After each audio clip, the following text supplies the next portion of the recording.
الحمد لله رب العالمين ولي الصالحين والمصلحين والصلاة والسلام على خير من صلى وصام وطاف ببيت الحرام نبينا محمد وعلى آله الطيبين الطاهرين وعلى أصحابه غر الميامين رضوان الله عليهم أجمعين. Allahun Ta'ala falenderoj prej Allahut, falje dhe ndihmë kërkoj.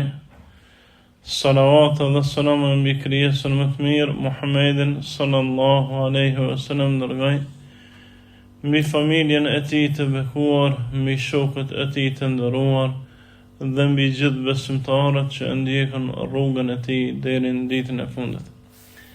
Jemi duke shpjeguar për mëkatet e mëdha.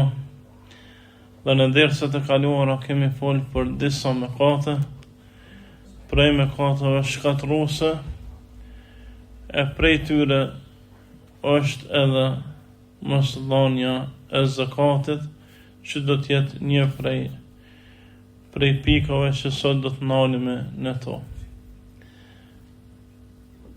Duke ditë rëndësinë e madhe të zakatit në Islam, dhe se kjo është kusht prej kushteve të Islamit, e që Allah Azza wa Jall 36 ajete mënyra të ndryshme në nxit për me dhënë zakatin, e për këtyre 36 ajeteve në 25 ajete e bashkangjit urdhnin me namazin, e krejt kjo tregon rëndësinë e madhe që ka, siç të thallon shumë vende wa aqimus salata wa atu zakat, falni namazin dhe japni zakatin.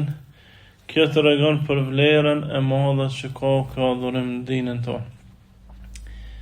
Dhe çdo adhurim që ka vlerë të madhe në fe, nëse lihet është gjuna i madh. Karshi vlerës është edhe gjunohu. Sa shpërblehet njeri për dhënien e zakatit, aq shumë dënohet edhe për mos dhënien e zakatit. Allah Azza wa Jall thot: "Wailul lil mushrikin", mirë për mushrikat, politeistat, alladhina la yu'tuna az-zakat wa hum bil akhirati kafirun, ata të cilët nuk e japin zakatin dhe ahiretin e mohojnë. Pra prej shajave të pabesimtarëve është mos dhënia e zakatit. Ndaj këtu disa prej ulemave mendojnë që edhe mos dhënia e zakatit konsiderohet kufër, pasi Allahu peshuan të tillë, peshuan shirk, Allahu na ruaj. Por mendimi më i saktë është se personi që nuk e jep zakatin, duke e besuar me bindje obligueshmërinë e tina, është musliman, por është gjunahshar i madh. Po ashtu Allahu Azza wa Jall thot: "Walladhina yaknizuna adh-dhahaba wal-fidda", e soj përket atyre që grumbullojnë ari dhe argjend, "wala yunfiqunaha fi sabilillahi fabashshirhum bi'adhabin alim", e nuk e japin rrugën e Allahut, për gëzoj me një dënim të rënd. يوم يحمى عليها في النار جهنم فتقضى بها جباههم وجنوبهم وظهورهم هذا ما كنزتم لأنفسكم فذوقوا ما كنتم تكنزون. Allah Azza wa Jall po thot: "Adet kemi pa këta njerëz që kanë dhënë zakatin duke rënë zjarr me fytyrat e tyre në zjarr xhehenamit, e ju nxihen ballrat e tyre, e ju nxihen krahrorët e tyre prej dënimit, e shpina e tyre ju nxihet nga dënimi i madh që Allahu përgatit për ta, dhe ju thot: "Kjo është ajo që e keni ruajtur në dunja prej pasurisë, andaj shijani dënimin e Allahut në këtë xhehenam, për shkak se nuk e keni dhënë në rrugën e tina." Pra Allahu po kërcënon drejt për drejt me zjarr për mos dhënsin e zakatit. E sa është pasuria që njeriu duhet me pas për me dhënë zakatin? Kush i ka 87 gram are ose vlerë tyre, e ka obligueshmëri obligim dhënien e zakatit, e që i bjen kush i ka në bank 4.500 ose 5.000 euro të sodit, edhe nuk e jep zakatin për ato pare, i tili kërcënohet drejt për drejt prej Allahut të lartësuar me dënim në zjarr. Po ashtu duhet me thonë që ato pare me nejt mos më shpenzu brenda një vitit. Pra, nëse njeri ka në këtë vlerë, ka ma pak, ka ma shumë, ka ma pak, por nuk rrin stabile, nuk obligohet. Por nëse rrin stabile mbi 5.000 euro për gjatë vitit dhe nuk e jep zakatin, ka dënim. E sa është zakati, qysh e dini, është 2.5%. Nëse i ka 5.000 euro, i bjen 125 euro me dhon zakat. Pra Allahu i lartësuar 97.5% na lën neve, ndërsa 2.5% i kërkon për fukarat e muslimanëve. Pejgamberi alayhis salam thoshte: "Khudh min aghniyaihim wa turad ala fuqaraihim", merr prej të pasnëve tyne dhe ktheja të varfënve tyne. O për qëllim prej të pasnëve njerëzve që kanë pasuri, merr pasuri prej tyne, e atë pasuri shpërndaje tek të varfënit e atij vendi. A lejohet me dhon zakatin një vend tjetër përveç se atij që jeton? Dietarë thonë lejohet, por me kusht që në vendin ku jeton nuk ka të varfën. Nëse jeton për shembull në fshat ose qytet, duhet me këshyr për të varfënit e fshatit ose të qytetit ku jeton për me dhon zakatin. E nëse s'ka, pastaj mund njeri me dhon në vende të tjerë, pasi që nuk lejohet sipas hadithit me dhon larg duke lënë keq të afërmën që jetojnë me ta, qoftë i familjes, qoftë i kujshive apo edhe i fshatit ose qytetit ku jetojnë. Kjo është sa i përket pasunisë në para ose are, ndërsa sa i përket bagtive, po ashtu ka obligim, është obligim zakati. Tek delet, kush i ka 120 dele, do të me dhon një dele zakat. Ndërsa tek lëpt dohet me i dhon kush i ka 40 lëp ose bullica, e ka obligim me dhon një lop zakat. Ndërsa tek devet ndryshon, kush i ka 5 deve do të me dhon një të vogël deve si zakat. E pastaj ndryshojnë edhe vjet që dohet më dhon, pra sipas numrit kush zohen edhe vjet që do të mi pas kafsha për më dhon si zakat. Ndaj kjo shkurtimisht për zakatin, ndërsa tema që në këtë libër i trajtojnë është pasojat e atyre që nuk e jepen zakatin. Allahu na ruaj. Pejgamberi sallallahu alaihi wasallam i ka mësu sahabët për me dhon zakat dhe shteti e ka marrë zakatin. Në kohën e Rasulullahit sallallahu alaihi wasallam, shteti islam pashë në kohën e Abu Bekrit, Omerit dhe deri në ditën e fundit që ka pas shtet islam në këtë tokë, e që është në farmyre i ka dhonë fund shtetit islam Ataturkun Turqi në vitin 1924, deri në atë kohë shteti e ka pas për obligim grumbullimin e zakatit. Po ashtu edhe në vende ku gjykohet me shariat, që në Arabinë Saudite, shteti e merr zakatin dhe e shpërndan. Por në vende që s'ka shariat, që s'ka ligj, që nuk bëhet jetesa sipas fesë, atëherë lejohet me marr zakatin bashkësitë islame të atij vendi për me shpërndan të fukarat e caktuar. Po a bën njeri me dhon vet, pa e që kërkun, po bën edhe vet, por në esencë dohet me u dhon në shtet për mu regjistru si dhanja.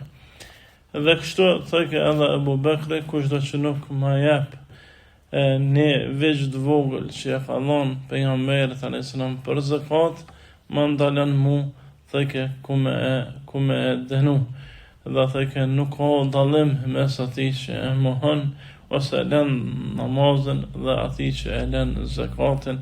Kështu thëke Abu Bekri radiallahu anhu, Dhe për këtë shkak edhe i luftoj së pari njerëzit që nuk e japin zakatin. Para atyne që kanë dalë prej fesë, grupin e parë që ka luftuar Abu Bekri, ishin ata që quhen mani'un zaka, se mos dhënës të zakatit.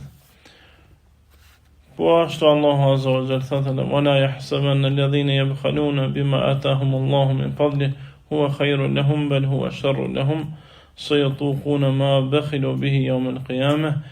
Mos llogaritën ata të cilët nuk japin, janë koprat për me dhënë zakatin, në atë pasuni që Allahu ja ka dhënë ata për me dhënë, që është mirë për ta që janë të bu mirë. Mos llogaritin pra ata që kanë besu dhe janë prej besimtarëve e kanë ndalu dhënien e zakatit se janë të bu mirë, përkundrazi ata janë të bu shumë keq, dhe në ditën e Kiametit do të mbështjellet shafa me një litar e që do të ngrehen zvarrazi për shkak se nuk e kanë dhënë zakatin. Allahu na ruaj. Po ashtu pejgamberi sallallahu alaihi wasallam thotë: "Awwalu thalatha yadkhuluna an-nar." Amirul muslit, 3 persona që futen zjarr, është një kryetar, një udhëhes arrogant, tiran, Iran, po ashtu një njeri që nuk e jep zakatin, dhe një njeri i cili është më i madh duke qenë i varfën. Këta 3 persona, thot pejgamberi sallallahu alaihi wasallam, janë për njerëzve të parë, për grupeve të para që do të futen zjarr. Pra, në gjithë hadithet që i përmenëm, theksojnë se ai që e lën zakatin se jep, kur qysh nuk pështon prej xhehenamit.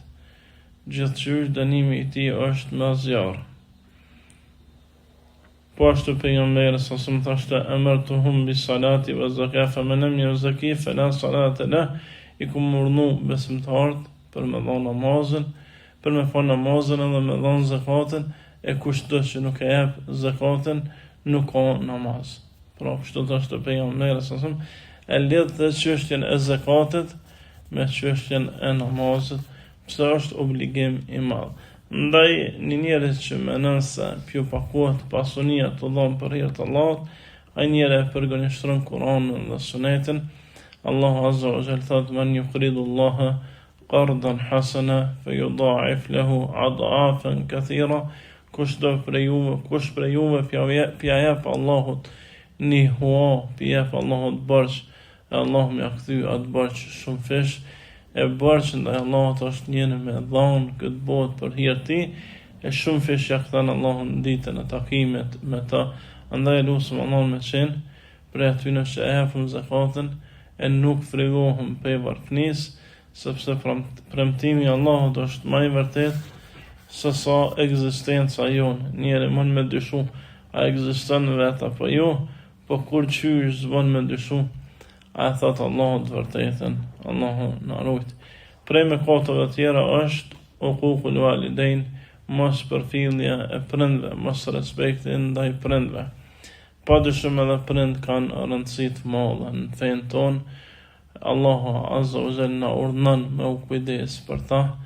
Ai njeri që e rënon prindin me ndonjë fjalë, Allahu idhnohet prej tina. Pejgamberi sallallahu alaihi wasallam thoshte: "Ridha Allah bi ridha walidain wa sakhatu Allah bi sakhat al walidain." Kënaqësia e Allahut është kur kënaqen prindrit me fëmijën e vet, e hidhrimi i Allahut është kur prindrit hidhrohen me fëmijën e vet. Ndaj ai që i hidhron prind, pika e parë që përmerka, ka se Allahu hidhrohet prej ti. E prej kujdo që Allahu hidhrohet prej ti, në ditën e gjykimit nuk i flet, nuk merret me ta dhe i urdhnon melekt për me e dërgu në zjarr të xhehenamit. Allahu na ruaj. Po ashtu Allahu azza wa jalla thotë: "Wa wassayna al-insana biwalidayni husna." E kena urdhnu njeriu, e kena porosit njeriu që mos sill me dy prind e tij mënyrën më të mirë. Po ashtu pejgamberi alayhis salam thoshte: "Ala unabbiukum bi akbaril kabair." Ati urdhnojmë ato që janë, ati ju tregoj për gjunahet më të mëdha. Thashën: "Bela ja Rasulullah, gjithsesi i dërguari i Allahut." Fa dhakara minha uququl walidain, dhe e përmeni prej gjunohëve më të mëdha, mos përfidhin, mos respektin e prindve. Po ashtu pejgamberi sallallahu alaihi wasallam thoshte al-walid awsat al-abwab al-janna fa in shi'ta fahfidhha wa in shi'ta fadhi'. Prindi është dera e mesit e xhenetit. E ndash ruja atë derë për më fund xhenet, ndash hope atë derë e s'ki xhenet. Allahu na rujt. Po ashtu pejgamberi sallallahu alaihi wasallam një njeri vjen dhe i thotë ai dërguari i Allahut, unë jam shkru për më ardh në luftë në xhihad, por kur unë nisa për më ardh, i lash prind të shajt. Thot shko gëzoj, ata bëni me qesh, qysh i ke bo me qajt. Në një hadith, shko bë xhihad ndaj tyne më fjala, shko përpishu në maksimum me arrit knasin e tyne. Po ashtu, kur është pyet pejgamberi sallallahu alaihi wasallam, se men ahaqu an-nasi ilayya, kush është njeri që më shumë të kam hakën ndaj tij, thot ummuk, nana jote, pastaj nana jote, e më pas nana jote, e më pas baba jote. Kështu thot pejgamberi sallallahu alaihi wasallam, pra nana është njeri më parsori për me usil mirë ndaj saj, e pas nanës vjen baba. Jo se pejgamberi sallallahu alaihi wasallam don me i dha nanën prej babës, por për shkak se punët e nanës nuk shihen. Aja dukon, fshin, pastron, përgadit ushqim, pije, e nuk shihen shumë punët e sajna, ndërsa punët e burra shihen. Ai blen kerr, blen banes, blen shtëpi, por janë që shihen. E për mos me hin hak asaj që shihet, pejgamberi alayhis salam porosiste 3 herë me bo kujdes. Po ashtu Omer ibn Omer radhiyallahu anhuma është pyet për një njerit i cili erdhi në haxh në kohën e tina. Kjo ndodhi ka ndodhur në vitin 68 hijri, kur në kryet shtetit islam ka qenë Abdul Malik ibn Marwani, një prej Emevive, në me qendër në Damask. Ibn Omer e shoqëron për në haxh dhe një njeri prej Yemenit vjen dhe i thot, o shoku i pejgamberit alayhis salam, nana jeme është e palëvetshme, e ku marr për me e prun në haxh prej Sanas të Yemenit, e ku prun në Qabe. O fjala e ku prun duke e bart në krah, se e dini se në atë kohë nuk ka pas karroca, nuk ka pas këto mjetet që sot i kena falë Allahut, dhe është detyruar e bajt në krah. Thot ku me ecë 1500 kilometra me ta, e ka ndodhur që nuk ka mujt me e majt urinën, e më ka rrjedh urinë e saj në fytyrë. Thot aja ku më kthy të mirën që më ka bo kur im kon i vogël kujdesin e sajna. Ibn Omer e thot e këshyr gat, e pastaj e ul kryt e sfol, e ky njeri pret deri sa e ngrit kokën dhe thot, kur nuk mund m'ja kthy nanës e as babës të mirën, ata të kanë jën kujdes për ty me shpresë që po jeton, e ti kujdesesh për ta me shpresë se kanë me vdek. Pra kjo është dallimi mes prindit edhe djalit. Fëmija mund mi këshyr prind, po shpreson se kanë me dek, kanë me dalë për kësoj bote, ndërsa prindi veç mi u kujtu që kanë me dek fëmija për atina, ndoshta edhe i bjen të legë, Allahu na rujt, për shkak dhimbjes të madhe që e ka. Po ashtu pejgamberi alayhis salam thoshte, la yadkhulul janna al-aq, kur nuk ka më hyrë në xhenet një njeri që s'kujdeset për prind, wala menan, e asaj që bardh fjallë, bën në mime, wala mudmin il khamr, e asaj që pin alkohol, wala mu'min bi sihr, e asaj që beson në sihr. Këta kur nuk kanë më fut në xhenet, thoshte pejgamberi sallallahu alaihi wasallam, Allahu na ruaj prej kësaj gjendje. O fjala nuk kanë më fut në xhenet 3 grupet e para, me njëherë, po kanë më fut në zjarr më dënu. e pas një kohë dalin për zjarrit, ndërsa grupi I fundit, ata që besojnë seher, ata janë pa besimtarët shafira, ata kur nuk dalin për zjarrit xhehenamit, Allah na ruaj. Po ashtu një arabi ka ardhur një beduin të pejgamberit sallallahu ka thonë: Ja Rasulullah, mal kabair, çka janë gjunahet e mëdha? Pejgamberi alayhi salam ka thonë: Shirku billah, gjunahu më I madh është me bërë shirk Allahut. Thumë madha, pastaj çka është gjunahu tjetër, o I dërguari I Zotit? Thot ky beduini, pejgamberi alayhi salam thot: uququl walidain, mos me I dëgju prindrit. Pra mos me I dëgju prindrit, me njëherë mas shirkut të në Allahun konsiderohet për gjunaheve më të mëdha të mundshme, Allah na ruaj. Është për qëllim se pejgamberi alayhis salam shpeshherë ju ka përgjigj njerëzve në bazë nevojës që kanë pas. Se dikush tjetër e ka vetë, cilat janë gjunahe të mëdha, ka thonë një gjunah tjetër. Ndërsa këtina që I ka folë për prind, thonë ata që komentojnë hadithet, me siguri se ky ka pas problem këtë aspekt. Nuk I ka këshyr prind sa dohet, e pejgamberi sasem ja ka kujtuar që nuk ka xhenet pa rrit kënaqësinë e prindve. E mirë për ata njerëz që ngrehen zo mbi babën e vet apo mbi nanën e vet, ai zo që ngritet mbi ta nuk ka me pështu pa u dënu. Dietar thonë, I vetmi dënim që shpejtohen dunja është mos respektin ndaj prindve, ndaj plot belaja që I kena për shkak se nuk I kena respektuar prind, apo kena ngrit zonin mbi ta, apo nuk kena sjell mirë ndaj tyre, e gjitha këto kanë ndiku, Allahu na ruaj, për më na dënu Allahun këtë botë me lloj-lloj belaje, lloj-lloj dhimbje, lloj-lloj smuje, lloj-lloj sihre, lloj-lloj probleme. Këto kanë një përgjigje, sipas Ibn Qayyimit, ajo është mos respekti ndaj prindve, ndaj secili prej neve mujna me ditë sakt prej jetës tonë se sa shumë kena gabu ndaj tyne, Allahu na përmirësoj. Po ashtu pejgamberi sallallahu alaihi wasallam thot: la yajzi waladun walidah illa man yajiduhu mamlukan fa yashtarihi fa yuaqi. Nuk ka mundsi kur djali m'ja kthy babës, përveç se nëse e gjen babën rob, e blen edhe e liron. Në këtë rast thot mund m'ja kthy të mirën, ndërsa nanës thot kur as edhe në këtë rast nanës nuk ka mundsi me ju kthy e mira që ka bo për neve, sepse na ka bardh 9 muaj ditë në bark, dhimbje pas dhimbje, lodhje pas lodhje, vujtje pas vujtje. Na ka bardh 9 muaj, e mas 9 muaj njeri rritet e bohet rebel ndaj nanës. Kjo është prej fatkeqësive më të mëdha që mund me u godit njeri. Po ashtu respekti prindve është prej gjonave që I fal gjunahet e mëdha.